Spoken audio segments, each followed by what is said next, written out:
Welcome to the Genius Factory. Enjoy the video. In this video, I will explain how to use your Suunto Race S.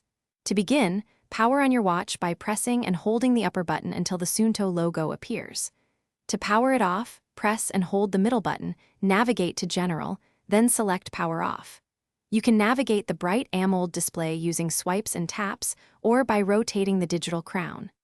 The two additional buttons offer quick access to functions and the control panel. Swipe up from the watch face to view your widgets, providing essential information at a glance.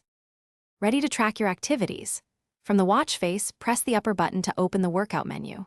Choose from over 95 sport modes like running or cycling, and then press the middle button to start. During your session, you can monitor key metrics such as your heart rate, current pace, and distance covered. To pause, press the upper button, and to end, press the lower button.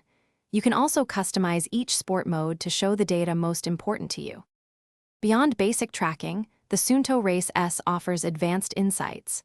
Wear it overnight to track your sleep duration, deep sleep, and heart rate variability, providing valuable recovery data. The watch also calculates your training load, VO2 max, and even estimates your fitness age, helping you optimize your performance.